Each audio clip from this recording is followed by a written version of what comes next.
The reality is that we know with glaucoma that the Schlemm's canal becomes narrowed. You can get herniations of the trabecular meshwork into the Schlemm's canal. You can get a collapse of the structure. And sometimes these herniations can in fact even occlude the collector channel ostium. And so with the OBD, what you're doing is you're using this to try and dilate and anatomically remodel all of these structures.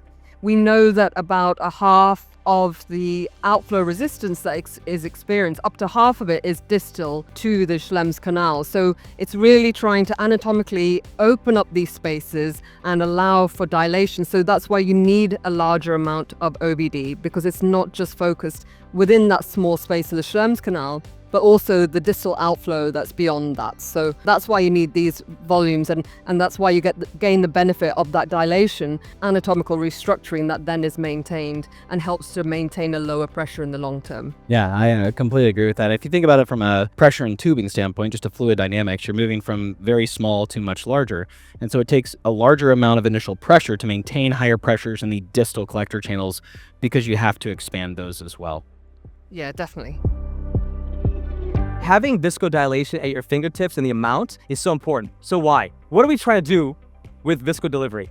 What we're trying to do is push the viscoelastic, not just to stay in the canal, but push it into the episcleral venous system, and also stretch open that TM to cause those micro fractures in the TM, to open those pores up of the trabecular meshwork. And there's data, and you can see even fluorescein data and trypan data, that shows us that viscoelastic comes back into the anterior chamber. So we are actually coming from the canal into the chamber and going into the distal collector channels as well. So the force of delivery, the amount of delivery is so important, because if you're just laying it down, you push it out and you push everything out of the way, literally, right? And then you push it into the collector system as well. I think that's the idea behind it. if you do too much viscoelastic, the fear is, oh my God, I'm going to cause a deciduous attachment. It's happened to me literally only 2 times I can remember. So very rare.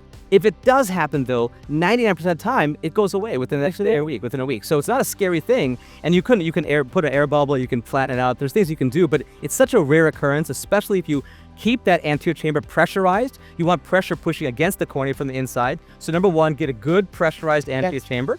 That's key. That's key for everything that you do with mix. Yeah. But always keep your anterior chamber pressurized. Then you don't get into trouble. Absolutely.